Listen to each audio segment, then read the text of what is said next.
The stock market is heading straight towards a multi-year, if not decade-long top. This is the dot-com bubble. This is the housing bubble. And this is the longest ever recorded bull market in history.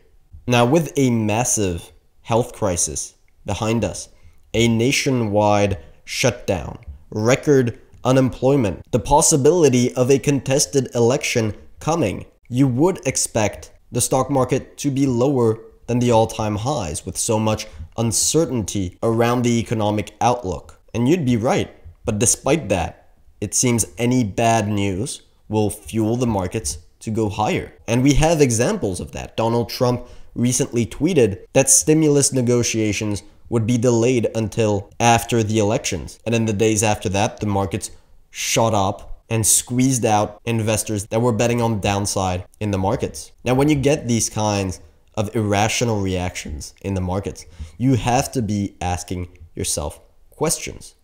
Is this normal?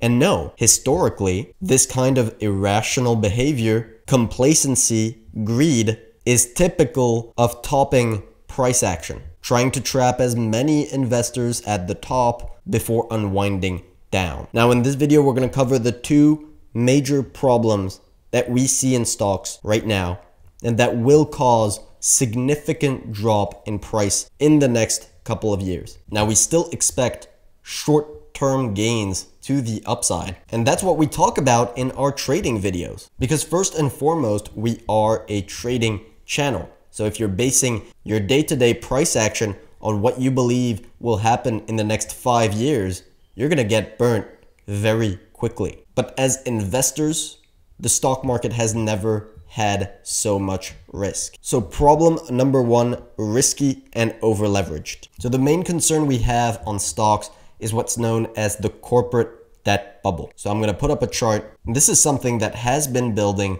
up for years, especially since 2009 to 2020. We've had a massive increase in corporate debt. And when you hear the word debt, the first thing you should be thinking of is leverage. And when you hear the word leverage, the first thing you should be thinking of is risk. So you could say that this chart tracks the amount of risk in the market. So the higher this goes, the more risk, the more leverage we have in the stock market. And really nobody knows how long this can go. Everybody knows that it's going to end. And one thing we do expect is that when it does end, the corporate debt is going to unwind very quickly. Almost as fast as you can hit the like button on this video, because that does really help our videos out tremendously. But the bottom line is that this is risk.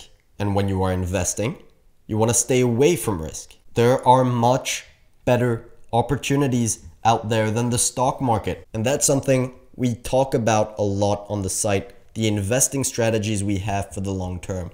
We're looking at Bitcoin, we're looking at gold, we're looking at silver, which one to buy and when. Those are long-term opportunities. Stocks are risky and over-leveraged. Now, has the health crisis popped this bubble? And the short answer is likely yes. We think it's in the process of popping.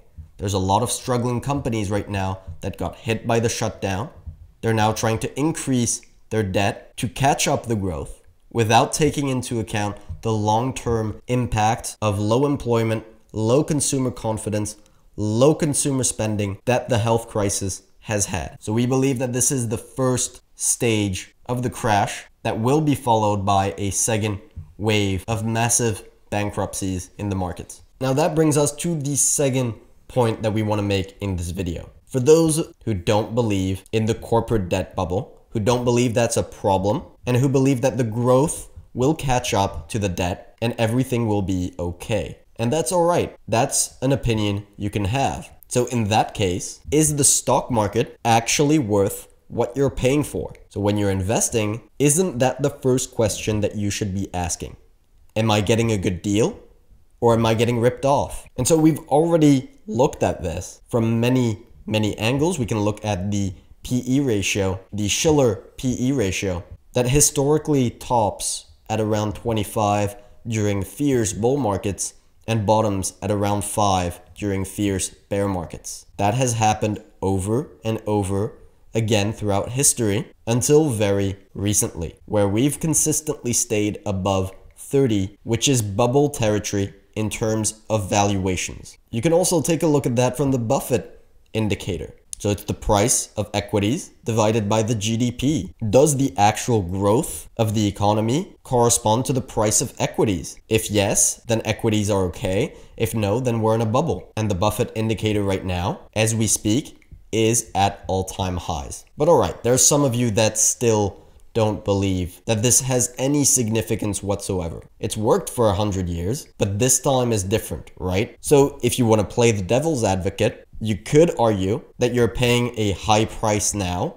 because you're expecting that the value of what you're buying is going to rise in the future. So yes, you're buying at extreme valuations, but if you expect the market to be at 300% equity to GDP ratio, then maybe you're actually getting a good deal. And by the way, that phenomenon is called speculation. So if that's your reasoning to buy stocks long term, then you are not investing, which is based on value. You are speculating based on hype and not based on actual fundamentals. But let's say that's what you want to do. Is that true? Are we expecting prices to rise long term for the broad stock market? And we want to take a look at that from a specific angle. I'm going to put up a chart of globalization. This is world trade as a percentage of GDP. So you can see this chart represents globalization since the 1870s. And so we can see what happened during the World War, and we can conclude that geopolitical events around the world affect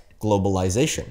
And that makes perfect sense. But this is just a proof of that phenomenon. And you can see since the 1950s, globalization has been on a huge run up until 2008. Now, if you know a little bit of macroeconomics, you'll know that globalization is a massive fuel for increased profit margins. So companies like Apple that would have hired labor in the United States and bought raw products in the United States 40 years ago have transitioned into hiring labor in cheaper countries and buying raw products in cheaper countries internationally. So increasing their profit margin. So we can say globalization equals increased profits. And what do we know about profits? Well, they push stocks higher.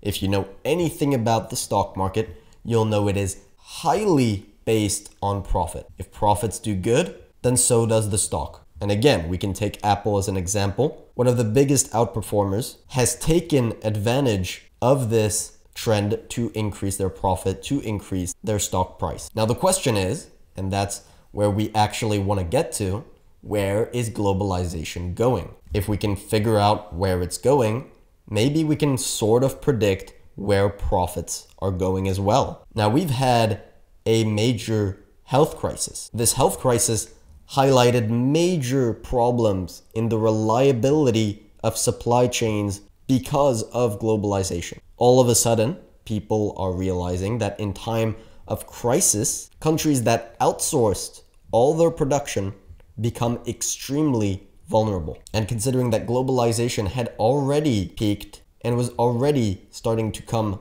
down, we expect this trend to become stronger as it did throughout this period. We expect there to be more incentive for local production of goods and services, higher taxes on trade, and so decreased profit margins for stocks and a less bright future for the stock market. I know this may all seem doom and gloom, but this is our real opinion, and this is how we are really basing our investment strategy. And if you're looking for alternatives, if you're looking for good investments to preserve your capital, then make sure to check out gameoftrades.net, because that is one of our focus on the site, is to identify long-term investment opportunities.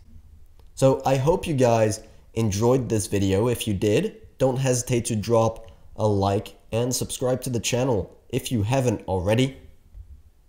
In the meantime, good luck on your trading and see you next time.